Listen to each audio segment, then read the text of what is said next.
రాష్ట్రంలో పలు చోట్ల మున్సిపల్ ఎన్నికలు అలాగే కార్పొరేషన్ ఎన్నికలలో డిప్యూటీ మేయర్లు, డిప్యూటీ ఉప మున్సిపల్ చైర్మన్లకు సంబంధించిన ఎన్నికలకు సంబంధించి ఒక నోటిఫికేషన్ ఇవ్వటం జరిగింది 3వ తారీఖున.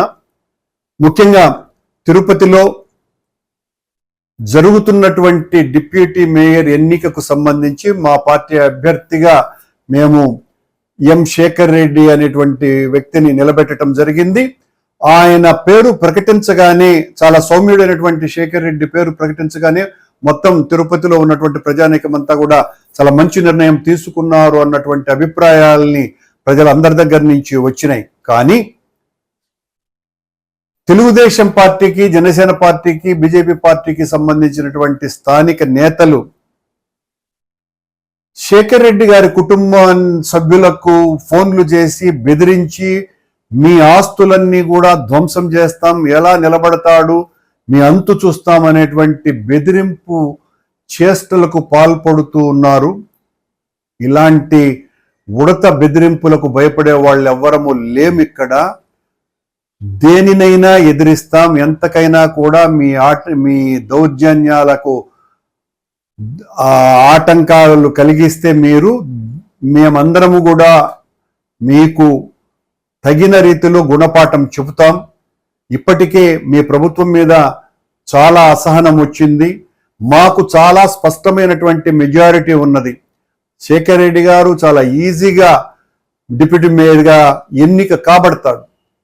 అయినా కూడా ఏదో భయం కల్పించటం ద్వారా శేఖర్ రెడ్డి నువ్వు నిలబడటానికి లేదు, నీ గ్యాస్ డీలర్ గోడౌన్ పేల్చేస్తాం, నువ్వు కట్టుకున్నటువంటి ఇళ్ళు అపార్ట్మెంట్లు ధ్వంసం చేస్తాం, ఇలాంటి బెదిరింపులు చేస్తే తగిన మూల్యం చెల్లించుకోవాల్సి వస్తుంది.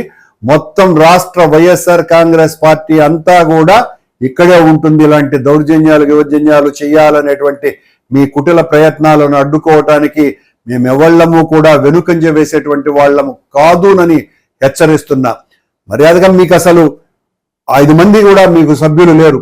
మీ తెలుగుదేశం పార్టీ తరఫున గెలిచినటువంటి వాళ్ళు ఒక్కళ్ళు, మా పార్టీ నుంచి ఒక 5-6 మంది వెళ్ళిపోయి ఉండొచ్చు కాక, అయినా మీరు గెలుచుకునేటువంటి పరిస్థితి లేదు. లేకుండా మీరు మా అభ్యర్థిని బెదిరించి నువ్వు నిలబడడానికి లేదు అని ఇలా బెదిరిస్తే మేము మరింత గట్టి పడతామే తప్ప భయపడి పారిపోయేటువంటి పరిస్థితి ఉండదని, దీని మీద ఒకవైపున వీధి పోరాటము చేస్తాము, మరొక వైపున ఆయన మీద ఏదైనా చేస్తే న్యాయ పోరాటము చేస్తాము. సంఘంలో చంద్రబాబు ప్రభుత్వం ఎంత దారుణాలు ఒడిగట్టుతుంది అని నడి రోడ్డులో నిలదీస్తాం. నాకు తెలిసి ఇది చంద్రబాబు గారికి తెలిసి చేసేటువంటి చర్య అయి ఉండదు.